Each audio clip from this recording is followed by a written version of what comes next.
am super excited to check out two things that I love that have been combined: Star Wars and virtual reality.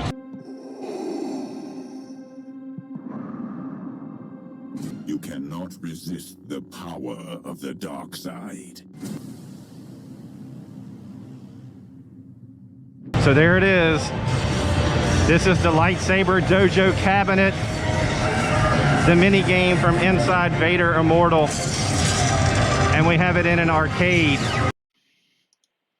So the VR nerd in me has to take you through this cabinet real quick. We've got a Vive Pro for the headset. We've got the Vive Pro wands, and they're also using the Lighthouse tracking. I do use the Lighthouse tracking in my setup at my house, and I absolutely love it. It's going to be interesting to see how they track in this tiny space in this game, but I have a feeling it'll be all right.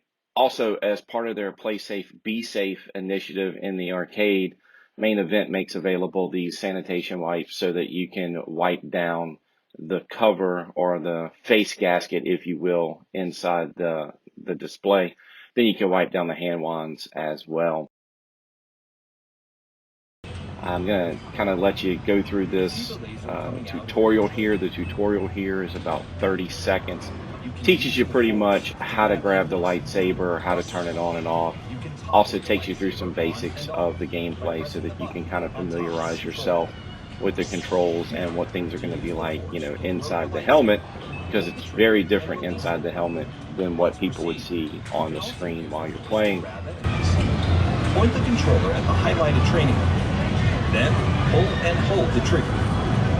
You must hold the trigger until the end is fully disabled. Once disabled, finally, you may notice loose blasters as you play. Use the force to grab the blaster and fire by pulling the trigger. The blaster will drop out of your hand afterward. Select your level of difficulty. All right, this is where the Star Wars fans are really going to enjoy this, because you get to choose your lightsaber. Starting in the top row on the left, you can be Obi-Wan Kenobi. Top row middle, you can be Qui-Gon Jinn. And then the top row far right, you can be Darth Sidious. Middle row left, Luke Skywalker. Middle row in the middle, you can be Mace Windu. And then, of course, middle row far right, you can be Darth Maul. And that's interesting. But lower left, you can be Ahsoka Tano and dual wield just like she does. That's one of my favorite characters in the game. Spoiler alert, you're about to see that coming up real soon. You can do standard dual wield and, of course, Kylo Ren. I'm going to take you through some gameplay, probably with a couple of different styles. I'm not going to tell you which ones, but they'll be cut in, because it's a lot of fun to play this game with the different lightsaber styles and see how the game dynamics change. And, of course, whether it's easier or harder. So although I love the character of Ahsoka Tano in Star Wars, I will say this: playing with her lightsaber setup is a challenge. It's a fun challenge, but it is completely different. I had never played with this setup before, but it is a ton of fun.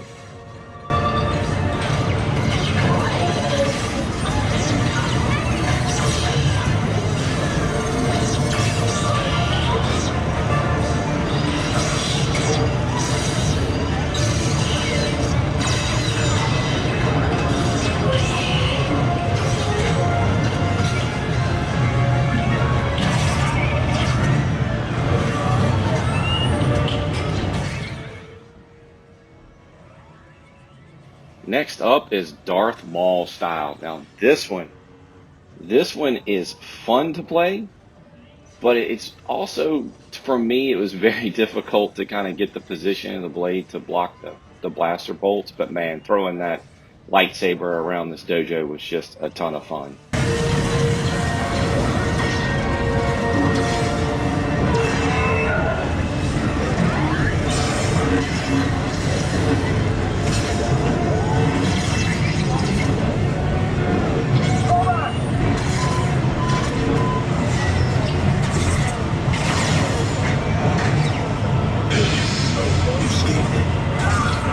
And of course, in my opinion, one of the best boss fights I've seen in an arcade, Darth Vader.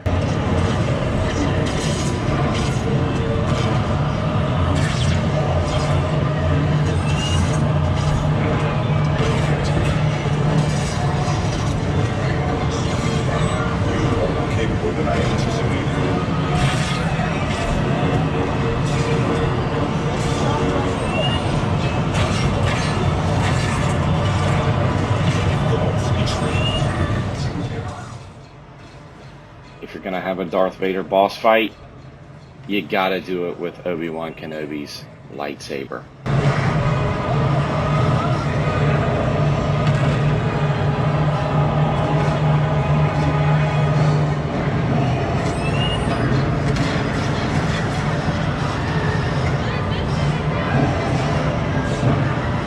Master has failed you.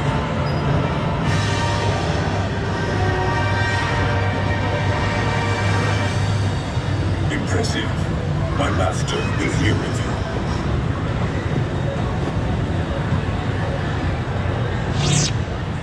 So while my kids are playing the game, I thought this would be a great opportunity to kind of tell you about the kind of in-helmet experience, because you don't really get a chance to see that, obviously, through the video and watching on the screen.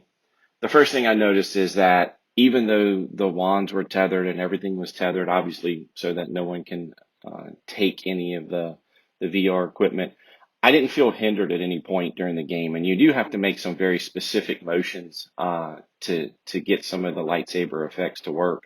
Didn't have any problems with that. Also, no tracking issues. Tracking issues are just a big pet peeve of mine in any type of a virtual reality game or VR arcade. So I was very pleased to see that the lighthouse trackers were positioned in a way that there were no tracking issues. Of course, big thanks to Main Event. Thanks for inviting us. Thanks for allowing us to come in and do this video. It was a ton of fun. Everybody was so nice and so accommodating. We can't wait to go back.